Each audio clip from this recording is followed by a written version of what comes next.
Bienvenue à bord du vaisseau Hypersensas. Bonjour à tous et bienvenue dans notre épisode journalier du Défaussé. Le Défaussé, c'est une émission qui va vous parler de jeux de société. Pour ce faire, bien sûr, je suis accompagné de la merveilleuse, de la sublime, de la pétillante Alex. Bonsoir, de la Christmas, Alex. Christmas, Alex. Tu vas pas ton bonnet de Noël. Ouais. Alex, il y a du bruit autour de nous, nous nous amusons, nous sommes toujours au 57 rue Galande, au Loufoque pour notre fabuleux calendrier de l'Avent. Nous sommes accompagnés de Edouard. Bonjour Edouard. Salut les défaussés. Ouais. De quoi tu viens nous parler aujourd'hui ? Aujourd'hui, on va jouer aux tours ambulantes.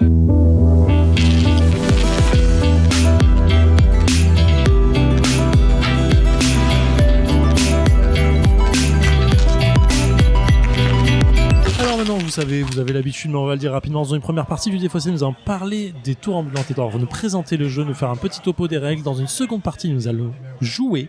Et dans une troisième partie, nous allons revenir à chaud pour parler et discuter de cette partie, de ce que nous avons pensé de ce jeu. Faisons ça tout de suite. Les tours ambulantes, c'est un jeu de qui ? Alors, les tours ambulantes, c'est un jeu de Wolfgang Kramer et Michael Kiesling. Et c'est illustré par Michael Menzel. Exact. Voilà, c'est Édité par distribué Oya. en France par Oya. Et voilà, c'est Combien un de joueurs jeu qui se joue jusqu'à 6 joueurs. Je pense que c'est à partir de 3 joueurs, me semble-t-il. Eh ben, sur la boîte, ouais, c'est ça. Dès 8 ans, de 1 à 6 joueurs. Il y a une version solo. Ok. Alors, les tours ambulantes, il y a un très beau plateau autour de nous avec des trucs en 3D dans tous les sens. Qu'est-ce que donc que ce jeu ? Et bah, c'est un jeu qui ne ressemble à aucun autre jeu, d'après moi en tout cas. C'est un plateau circulaire, mais qui est creux au milieu. Donc, ouais, c'est un cercle sur lequel on a des petites tours posées sur chaque case, parce que c'est un plateau composé de plein de cases qui se suivent. Et en fait, ce qui va être rigolo, c'est que, effectivement, c'est en 3D, en carton.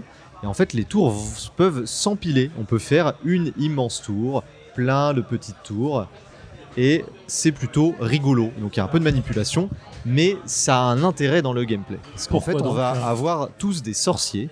Et le but de ces sorciers, c'est de réussir à faire un tour complet avec eux en les déplaçant pour les faire entrer dans une tour un peu particulière qui est le donjon. Mais le problème, c'est qu'il y a tout qui va bouger dans tous les sens, parce que les sorciers bougent et les tours bougent. Ah. Donc des fois, les sorciers vont bouger contre nos propres sorciers vont bouger contre notre gré. Ils vont se faire déplacer par d'autres joueurs par l'intermédiaire des mouvements des tours, et surtout, ils vont se faire recouvrir par les tours. Et alors, quand j'ai un sorcier qui est recouvert par une tour, et bah d'une, je peux perdre sa trace, parce que si je ne sais plus où il est, parce qu'il y a eu trop de mouvements, et bah je suis pas bien, parce que clairement il faut que je le retrouve, et des fois ça peut prendre plusieurs tours avant. Il faut déplacer les tours pour les retrouver. Il y a un côté un peu bento. Bah voilà, en fait, c'est ça qui va être rigolo dans ce jeu. On va recouvrir les sorciers des autres, essayer de libérer les siens pour emmener nos sorciers Essayer de dans se le rappeler où sont les choses. Ouais, exactement. Il y a un petit côté mémoire vraiment marrant. Et C'est donc clair. plus on est de joueurs, plus c'est le chaos, et c'est un chaos vraiment marrant. Attends, plus on est de joueurs, c'est jusqu'à combien de joueurs 6. Ça joue jusqu'à 6. La violence du 6 Ouais, joueurs. 6. Ouais. Violence du 6 joueurs. En effet. Est-ce que tu connaissais le jeu, Alex ? Oh, la question, le shotgun. Ouais. Shotgun. C'est vrai que on connaît tous les deux le On jeu. connaît tous les D'où jeux. le fait qu'on n'a pas trop posé de questions à Edouard.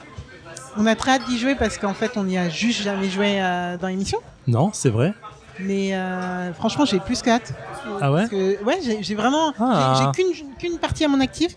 Pareil. Mais je sais qu'elle m'avait assez marqué pour que je surkiffe, quoi. Ok. Donc, pas pour l'acheter, en vrai, pour être tout à fait honnête. Mais je l'aurais bien acheté à mes neveux et nièces. Je crois que je l'ai acheté à mes neveux et nièces. Ah, carrément. Je sais plus, ouais, je crois. Ouais. Est-ce que tu peux nous parler des petites potions que je vois et des petits sigles de type Ravenclaw que je vois ici ? Bien sûr. Alors sur le plateau, il y a effectivement des petits symboles de corbeaux.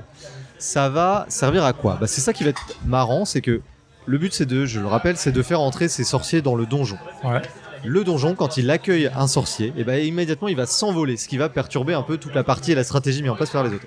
Et il va s'envoler jusqu'à rejoindre le prochain corbeau libre sur le plateau. D'accord. Donc en fait, vous pouvez préparer votre coup et rapprocher vos sorciers du donjon. S'il y en a un qui entre avant vous, le donjon s'envole et vous êtes un peu déçu. D'accord. Voilà, on a Et aussi des potions, Ouais. effectivement. Alors les potions, on commence tous avec des potions vides et on va les remplir ces potions. On va les remplir à chaque fois qu'on va recouvrir les sorciers, des sorciers, avec une tour. Et ces potions, on va pouvoir, quand c'est à moi de jouer, je peux dépenser des potions pour activer un pouvoir parmi tous les pouvoirs qu'il y a. Et c'est ça qui va aussi rendre ce jeu encore plus marrant et chaotique, c'est que ça offre beaucoup de possibilités. Il y a 2 pouvoirs de base qui sont conseillés pour une première partie. Je pense qu'on va jouer avec tous les pouvoirs, ce qui offre un panel de nouvelles actions en fait assez énorme.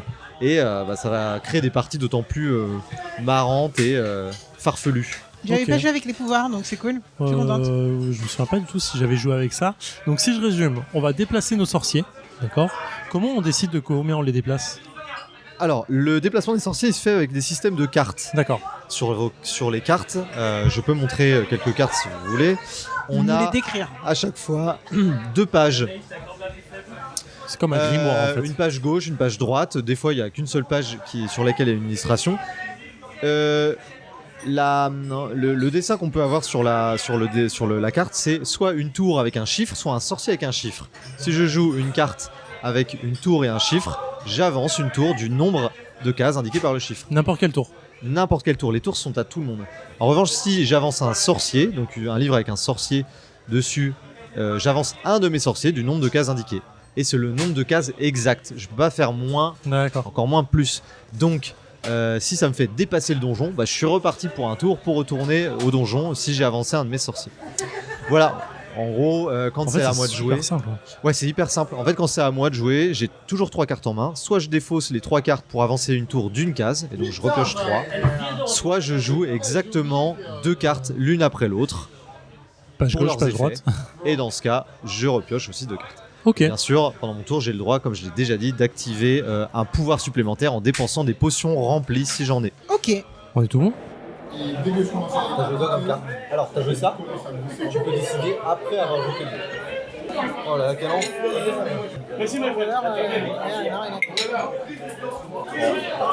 Pas une potion de mon côté. Ah, tu fais ça.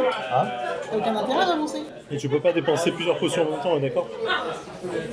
Non, c'est pas plusieurs potions, c'est un seul pouvoir par un tour. Donc effectivement, tu peux dire, je joue cette carte et j'active ça, comme ça t'en déplaces. En fait, t'en as place de d'un plus. Attention à la tour! Et nous sommes de retour dans le défaussé après 20 minutes Ah ouais. de la tour ambulante. Ah, j'ai enchaîné, j'ai pas Non, perdu de j'ai temps. l'impression moi. qu'on a mis du temps justement. Ah à jouer oui, à ce jeu. non, Ouais. 20 minutes. 19 minutes et 56 secondes Ok. pour être précis à mon chrono. Et nous sommes sur une victoire incontestable et incontestée de Zéphiriel qui a enfermé les gens juste pour les emmerder et gagné sur la photo finish, ma chère Alex. Oui. Qu'est-ce qu'on a pensé des tours ambulantes? Qu'est-ce qu'on en a repensé puisque tu avais déjà joué? J'avais carrément déjà joué. Écoute, c'est un jeu que je trouve ultra fun en soi. En fait, tu le sors en début de soirée, en fin de soirée, après un gros jeu, avant un gros jeu. Ça met dans une ambiance un peu guillerette. Ça fait des coups de crasse aux gens, vu que tu les enfermes littéralement dans des donjons. Et c'est plutôt funky. Petit regret, là, on n'a pas trop vu les pouvoirs. Parce qu'on les a pas trop utilisés, parce qu'on n'a pas trop Enfermé les gens. enfermé de gens pour pouvoir avoir des potions. Donc oui, au point que toi à la fin tu as même essayé de faire un move complètement useless juste pour utiliser tes potions. Juste pour emmerder un peu d'or. Juste pour emmerder aussi, parce que c'est le but de ce jeu clairement, c'est de faire des coups de crasse et ça on adore. Et je pense qu'en fait c'est le type de jeu, tu vois, qui apprend la frustration aux gosses. Parce que clairement c'est un jeu qui est designé en tout cas pour une cible plutôt enfant. Oui, complètement. On est bien quand même sur la thématique Miyazaki, tu vois, très dessin animé, très voilà. Très Harry Potter. tout ça. Et du coup, on est quand même sur un truc qui, je pense, avec des coups de crasse, peuvent apprendre à ton gosse à. c'est pas grave, ton sorcier il est en prisonnier, mais ça va le faire. Ça va le faire. Tu vas peut-être pouvoir se libérer, peut-être pouvoir faire d'autres coups de crasse. Donc voilà, c'est un petit jeu rapide. Tu peux en refaire plusieurs d'affilée, même si honnêtement, je pense pas que c'est un jeu qui se rejoue indéfiniment en une soirée. Mais franchement, c'est toujours un bon moment. Je pense pas qu'à un moment tu te dises ah non, c'est naze les tours ambiantes. Bah écoute, moi, la première fois que j'avais joué, j'étais en mode ouais, ok. Ah ouais, j'avais joué à Vichy. La personne qui m'avait présenté était pas ultra agréable à l'époque. Ah. Et du coup, Ah ça oui. m'avait fait un peu mauvaise partie. Mais là, y rejouer en vrai, c'est assez cool. C'est un peu tout le temps pareil. Hein. Ouais, les gens avec qui tu joues, ça peut compliquer quoi. Et là, pour le coup, là, je me suis bien amusé. Les petits coups de crasse, c'était marrant. Moi, je suis parti direct en mode. Moi, j'avais toutes mes potions à la fin. J'étais en mode, allez-y, je claque les potions là, j'ai envie. Mais ouais, ce petit coup de calcul, un peu calculatoire qui se casse parce que c'est plus ton tour de jouer. Et t'es en mode, oh merde, putain, je pensais bien à gérer. C'est vraiment du chaotique que j'aime bien. Ouais, c'est du chaos. Ah, du chaotique que t'aimes bien. Ouais, pour ce genre de jeu, ouais. Parce qu'il y a très peu d'enjeux. C'est rapide. Ouais, okay. En fait, en vrai, le move suivant, enfin là on est 3, je fais mon move pour me préparer, Edouard fait un move qui me casse mon move, toi tu refais un truc et en vrai ça va un peu m'aider quoi qu'il arrive, sauf si tu m'enfermes tous mes sorciers. À un moment tu vas forcément déplacer le donjon, tu vas forcément déplacer une tour, tu vas forcément... Après je me dis ok ça peut m'aider quoi, et donc j'aime bien ce côté aider les autres malgré soi pour s'avancer soi-même, et je trouve ça assez cool. Et là clairement tu fais un move à la fin, on est enfermés tous les deux dans une tour, et en fait tu es obligé de nous libérer pour nous faire avancer, et c'est ce qui me fait gagner en fait, parce que du coup bah, ça me libère la voie pour aller au donjon. Et du coup c'est assez marrant, on a sur 20 minutes de jeu, c'est que dalle. Ouais, c'est 20 minutes, ça tourne assez vite, c'est fun, il y a pas trop d'enjeux, donc c'est assez cool.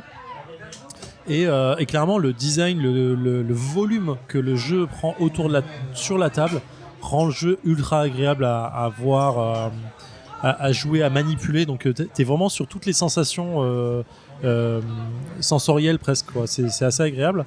Et voilà, j'ai passé un très bon moment, j'ai rejoué avec vraiment grand plaisir à chaque fois quoi. Ça se comprend que ce soit en tout cas dans un bar à jeu. Pour le coup, je pense que c'est le genre de jeu, que tu sois joueur ou pas, joueuse ou pas, que tu aies l'habitude ou non, enfin je pense que ça met tout le monde d'accord, ça s'explique en 5 minutes, c'est fait, et au pire il y a les règles pour savoir un petit peu les pouvoirs supplémentaires, donc je comprends qu'il soit carrément dans votre bar, et je comprends que tu l'aimes, mais vas-y, raconte-nous un petit peu ton amour pour les tours ambiance. Je suis complètement d'accord avec ce que tu viens de dire, c'est pour ça que j'aime bien ce jeu, il se présente vite et il met tout le monde d'accord, quoi. Qu'on soit joueur ou pas trop joueur, en fait il va plaire quoi. Si on est joueur, on va s'amuser parce que c'est original vraiment en tout point. Ça reste un jeu, c'est pas un jeu expert mais c'est pas du tout le but en fait. Et donc la promesse de s'amuser, je trouve qu'elle est tenue parce que c'est rigolo, on se cache, on se fait un peu des sales coups, on calcule un peu. Et en même temps, j'ai envie de jouer avec des gens qui n'ont pas l'habitude de jouer, des gens plus jeunes, des enfants ou des gens plus âgés qui sont pas des joueurs. C'est vraiment un jeu pour amener tout le monde dans le monde du jeu en fait. C'est familial comme il faut, où on s'amuse et où c'est joli effectivement parce qu'il y a de la 3D, mais c'est de la 3D qui est justifiée par le gameplay du jeu. Ouais. Et je sais pas, ça marche super quoi. Franchement une réussite en tout point pour moi, j'adore ce truc quoi. C'est clair. Et c'est Oya quoi. Enfin, franchement, moi, Oya, je les vois bien comme ça, un peu ludique, mais fun et pas trop prise de tête non plus. J'ai pas d'exemple de Oya. The Mind. C'est eux ? The Mind, The Game, ah ouais plein d'autres petits jeux. Ouais, j'ai pas d'avis sur ces deux jeux, donc on va voilà. Non, mais c'est des bons jeux c'est des jeux qui ont cassé... Enfin, The Mind surtout, qui a cassé un peu le rythme, qui a sorti une nouvelle sensation de jeu... qui a fait un peu ovni quoi, donc ils sont un peu... Alors, est-ce qu'ils sont dans tous leurs jeux dans ce sens-là, mais en tout cas ils ont eu des petits pépites ludiques là comme ça. Bah ça, pour moi ce jeu il est... Alors pas autant que The Game ou The Mind quand ils sont arrivés, mais ce jeu c'est un peu un ovni je trouve, comme les jeux qu'on distribuait, qu'on éditait Oya, et du coup c'est pour ça qu'il me plaît. J'aime bien les jeux un peu ovni qui amènent quelque chose qui ressemble à aucun autre jeu, c'est pour ça que ça me plaît beaucoup. Voilà. Eh bien écoute, ça fait super plaisir de l'avoir dans le défaussé parce que je sais pas trop si on l'aurait fait parce qu'on l'avait déjà tous les deux testé. Ouais, clairement. Fallait l'occasion et c'est grave cool. C'est vrai que c'est pas notre cible. C'est vrai que c'est un peu un jeu enfantin, mais en vrai, naturellement, j'y serais pas allé quoi. Mais vraiment, ouais, complètement. Même dans l'émission, je veux dire. Dans l'émission, je l'aurais pas présenté naturellement dans l'émission parce que c'est un jeu un peu enfantin. Je comprends. Mais clairement, merci de l'avoir fait parce qu'on se prouve que finalement, on aurait pu le faire. Quoi. Tant mieux. On aime les jeux experts, mais on sait aussi s'amuser de façon plus légère. Et ben exactement. C'est le but. Est-ce qu'on referait une dernière fiche Wikipédia ? Wolfgang Kramer, Michael Kessling pour un jeu édité chez Oya de 1 à 6 joueurs pour des parties de 30 minutes environ. Je me suis pas trompé, je crois. Je n'ai juste pas l'illustratrice sous les yeux, mais on va le trouver d'ici à ce que je finisse ma phrase pour essayer de meubler ce consensus exceptionnel. Tout à fait, illustration par Michael Menzel. J'aurais essayé. Merci beaucoup, Edouard, de nous avoir présenté ce jeu, d'avoir pris le temps pour ça. On est toujours loufoque, venez, amusez-vous. Je viens de goûter le poulet frit, il est parfait, merci. Ma chère Alex, on se retrouve demain pour un nouvel épisode pendant le défaussé. Salut. Calendrier de l'Avent. Ciao. Ciao. Fin de transmission.